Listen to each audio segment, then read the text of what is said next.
Hello busy people, welcome back to my channel Ashas vlogging. So ఈ paint వచ్చేసి నేను long back మా mummy video ఒకటి క్యూఎన్ఏ సెషన్ చేసినప్పుడు చెప్పాను కదా, ఈ పెయింట్ ఇస్తానండి మొత్తం అయిపోతే ఫినిష్ అయిపోతే నేను వ్లాగ్ అప్లోడ్ చేస్తానని చెప్పేసి ఇప్పుడు ఫినిష్ అయిందండి. సో అందుకే వ్లాగ్ అప్లోడ్ చేస్తున్నాను. ఈ పెయింట్ అంటే నేను డిజైన్ వచ్చేసి లాంగ్ బ్యాక్ వేసుకున్నాను, అందుకనే నేను ఇప్పుడు కొంచెం మోడిఫికేషన్స్ చేశాను ఆ వాల్ మీద. అంటే నా ఫోటో ఫ్రేమ్స్ అన్నీ పెట్టాను. ఆ ఫోటో ఫ్రేమ్స్ వచ్చేసి నేను మీషోలో తీసుకున్నాను. బిలో 500 ఉన్నాయండి, నాకు ఎగ్జాక్ట్ అమౌంట్ గుర్తులేదు.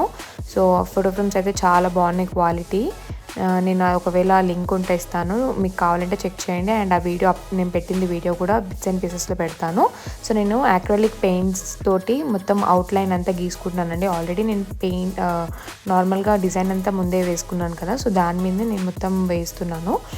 సో నేను చాలా లాంగ్ బ్యాక్ నుంచే వాల్ పెయింటింగ్ చేస్తానండి. సో మా ఇంట్లో ఆల్రెడీ ఒక 3-4 వాల్ పెయింట్స్ వేసాను నేను. సో ఆ వీడియోస్ నేను అప్లోడ్ చేస్తాను మీకు. అండ్ ఇప్పుడు బయట మొత్తం అవుట్లైన్ గీసిన తర్వాత లోపల ఇంకా పెయింట్ అంతా ఫిల్ చేస్తున్నాను. సో ఆ బేబీ ఇలా పడుకున్నట్టు అలా దింపాను అనమాట. సో నాకు ఎప్పటి నుంచో ఇలా ఏదైనా క్రియేటివ్గా చేయడం చాలా ఇష్టము. నేను ఇంట్లో ఉన్న ప్రతిసారి ఏదో ఒకటి క్రియేటివ్గా చేస్తూనే ఉంటాను, అది నాకు అలవాటు. మనం ఇష్టంగా చేసే పని ఎప్పుడైనా ఎంత బిజీ లైఫ్ ఉన్నా కూడా చేయాలండి.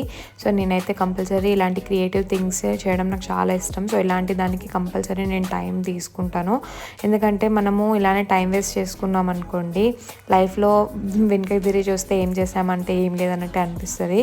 సో నేను మొత్తం పెయింట్ వేసిన తర్వాత దాని మీదకి వెళ్ళి మళ్ళీ అవుట్లైన్ గీస్తున్నాను అనమాట. లైక్ బార్డర్స్ అన్నీ మళ్ళీ వేస్తున్నాను, సో దట్ అది మంచి అట్రాక్టివ్గా కనిపిస్తుంది అని చెప్పేసి. నేను ఇంకా మా ఇంట్లో ఏవైతే వాల్ పెయింటింగ్స్ వేసానో అవి కూడా వీడియోస్ పెడతాను, అంటే షార్ట్స్ తీసి పెడతాను. బికాజ్ అవి ఆల్రెడీ వేసేసాను కదా, సో అవి ఎలా ఉన్నాయి ఏంటనేది నేను వీడియో తీసి పెడతాను. అవి కూడా చెక్ చేయండి తర్వాత. అండ్ ఈ వాల్ పెయింటింగ్ ఎలా ఉంది, మీకు నచ్చిందా లేదా చెప్పండి. నాకు చాలా టైం పట్టింది, ఇదంతా నేను ఫాస్ట్ ఫార్వర్డ్లో పెట్టాను. సో టైం స్లాబ్స్లో పెట్టి తీసిన వీడియో అనమాట, అందుకే అంత మీకు ఫాస్ట్గా ఉంది. బట్ నాకు ఆల్మోస్ట్ 1.5 hours పట్టింది. స్పీడ్గా వేసాను నేను ఇంకా. సో అలా వేసాను. ఇంకా స్టార్ట్స్ వేయాలి. సో స్టార్ట్స్కి నాకు అంత టైం లేదు కాబట్టి స్టార్ట్స్ ఏం వేయలేదు. సో చూడండి ఓవరాల్ లుక్ ఇలా ఉందన్నమాట. సో బేబీ అలా పడుకున్నట్టు అక్కడ చందమామ మూన్ వేసాను. మీకు నచ్చిందో లేదా చెప్పండి. నేనైతే అంత పెద్ద ఆర్టిస్ట్ ఏం కాదు, నార్మల్గా అలా పెయింట్ వేసాను. If you like the video just give a thumbs up and subscribe to my channel Ashas vlogging. Bye guys, bye.